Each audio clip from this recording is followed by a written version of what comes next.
We now shift our focus over to the United States as Democrats have subpoenaed the White House demanding documents that could shed light on Trump's efforts to pressure Ukraine. The subpoena escalates the Democratic impeachment investigation against Donald Trump and his administration. A 4-page letter issued by 3 committee chairmen has demanded the White House to hand over the information by October 18. The 3 said that they were forced to issue the subpoena after the White House failed to produce documents they requested in a letter dated on September 9th. They also said, and I quote, "We deeply regret that President Donald Trump has put U.S. and the nation in this position, but his actions have left us with no choice but to issue the subpoena." However, the White House has downplayed the subpoena. In a statement, White House spokeswoman said, and I quote, "This subpoena changes nothing, just more document requests, wasted time and taxpayer dollars that will ultimately show the president did nothing wrong." Quote ends. Now, the move comes a day after the Democrats formally requested documents related to Ukraine dealings from the Vice President Mike Pence.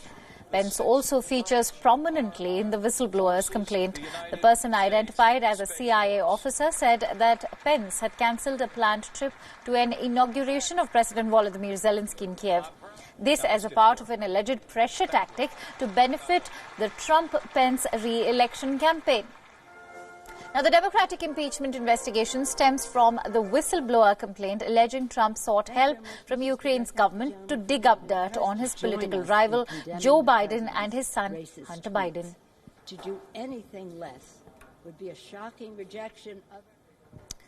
And in China, the country has voiced support for the mask ban in Hong Kong, calling it extremely necessary. Hundreds are gathering in Hong Kong to now stage a massive demonstration against the decision to ban face masks. Face masks, which have been a highlight of the protests so far, have been outlawed by the Hong Kong government. The punishment is a 1-year jail term.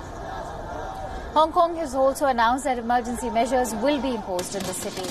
The move is likely to further enrage the protesters, with demonstrations planned across the city over the weekend.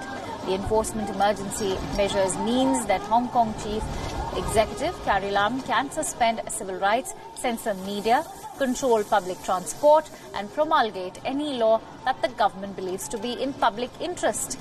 It represents one of the biggest violations of the one country, two systems arrangement. It would amount to the tightest form of crackdown since protests began 17 weeks ago.